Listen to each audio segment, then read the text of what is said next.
Hey everyone, welcome to the 5th episode of my hexcasting tutorial series.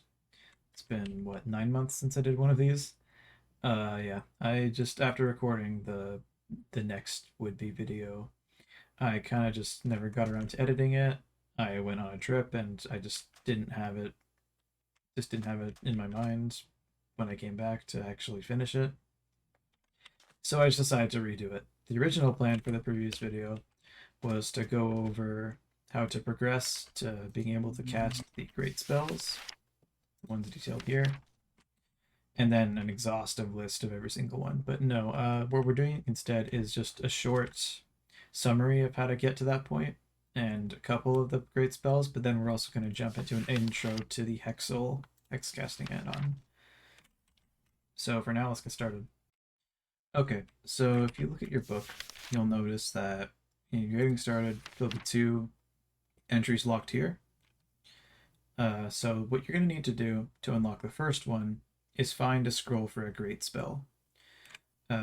If you go ahead and look at the great spells in here, you'll notice that the shape of the patterns is here, but the actual directions that you need to take to achieve this shape are not detailed. For some simple ones like create lava, you could probably do it through trial and error. Not so much for the more complicated ones like this one. It's just not reasonable to figure that out on your own. So what you're going to want to find is what's called a ancient scroll. But to actually get one, you're going to need to find them as dungeon loot. It's basically the only way to get them. Different dungeons will have different chances of finding them. For example, you can find them in a jungle temple, but you're much more likely to find one in a stronghold library, for example.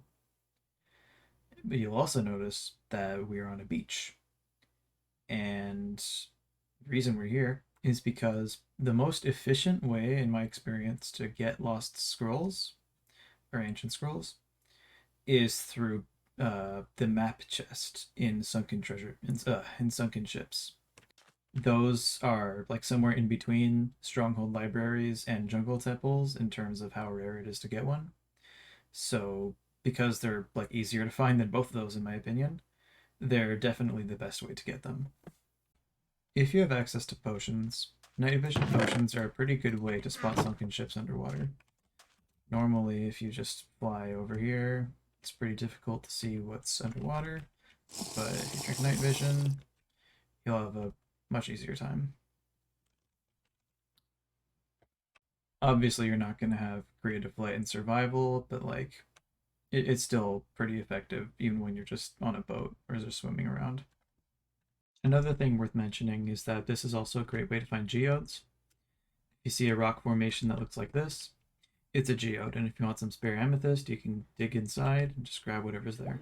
After some searching, I found the sunken ship. If you take a look inside the map chest, you can see that it has some ancient scrolls inside. 3, actually.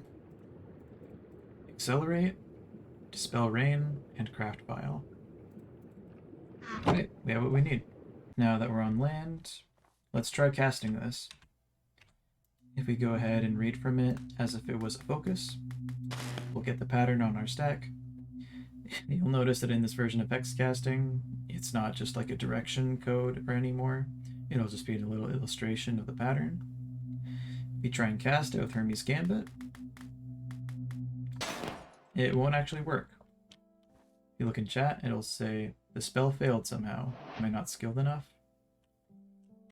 Okay, so first off, even if it did work, this is a scroll of Dispel Rain, so it wouldn't have actually done anything. But if you go ahead and look in your notebook, you'll have unlocked a new chapter here. If you have this is just from an add-on, don't worry about it. Frustration. I'm not going to go ahead and read this entire thing, but if you read it, it'll basically tell you that you've unlocked the ability to cast hexes using your health, like your hearts. I'll say this right now, this is not a replacement for you casting with Amethyst. Your entire health bar is only worth 2 charged Amethyst. For context, the full power explosion spell is well over twice that cost. But you do need to cast at least once using your health bar to progress to the next stage. I'll go ahead and set my game mode to survival.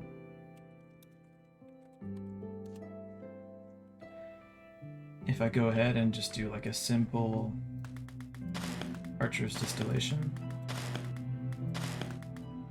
doesn't matter how costly the spell is, it'll give you Opened Eyes, which will give you yet another chapter in here, a slightly more ominous one. Once again, not going to read all of it, but the next step is a little bit more challenging. So what we need to do from here is find a way to cast a spell that will drain us from full health down to half a heart in one go.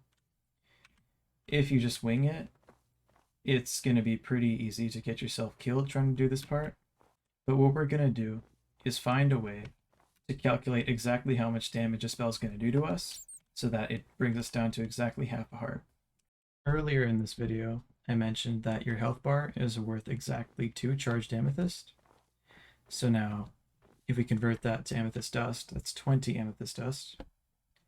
And now, if we relate that to our actual health bar, we can see that 2 amethyst dust is about 1 heart. So that means that if we want to bring ourselves down to half a heart, we need a spell that consumes exactly 19 amethyst dust. Conveniently, the fireball spell starts out at 1 amethyst dust and an extra 3 for every point of explosion power, meaning that a power 6 fireball should be exactly 19 amethyst dust. Let's give this a try. Get the position of my head. Stand over here. Your own explosions can't hurt you, but the fire will.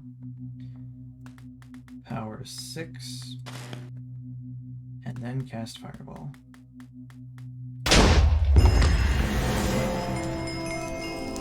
And you can see, we got it first try. I'll just set myself back into creative. Alright, so we have achieved the final stage of hex casting progression. If we go back to our chapters, you'll notice that a new section of the book has been unlocked. This is all the crazy stuff that hex casting has access to. But first things first, let's go ahead and try out using those great spells again.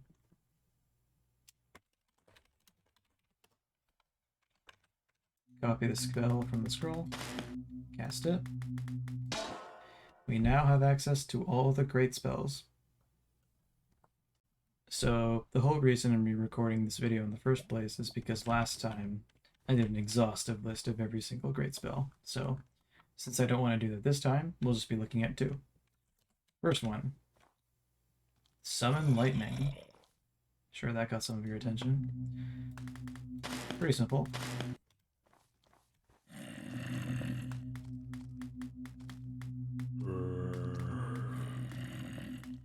Don't mind the zombies.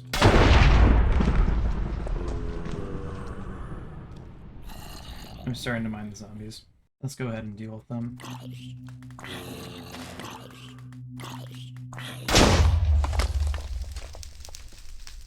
Works for me.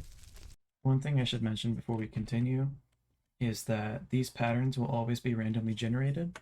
So even though you see me doing these patterns in my video, they will not be the same patterns as in your world. That's why you still have to go out and find the scrolls yourself if you want to cast these spells. Finally, moving on. This is Summon Greater Sentinel. You might remember Sentinels from my 4th video, I believe. But these are much more powerful than normal Sentinels. Let's go ahead and create one.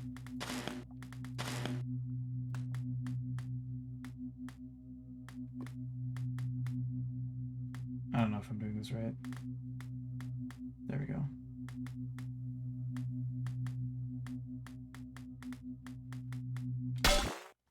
There we go.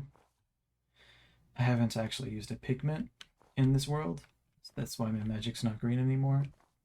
But anyways, the main difference between a normal sentinel and a greater sentinel is that you are actually able to manipulate things within a 16 block radius around your greater sentinel.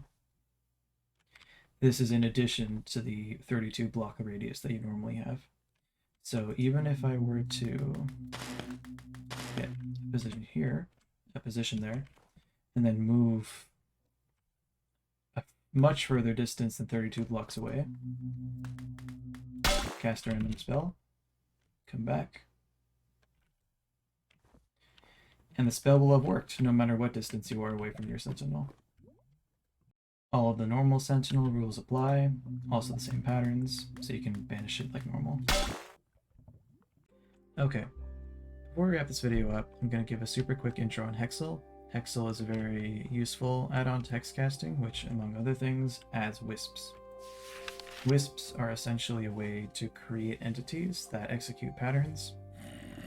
For example, if I were to have this pattern, a list of patterns that gets the caster and then prints their name into the chat, what I can do now is get position of my head, get the direction I'm looking at, and then a number that represents the amount of energy or amethyst that I'm allowing the wisp to have.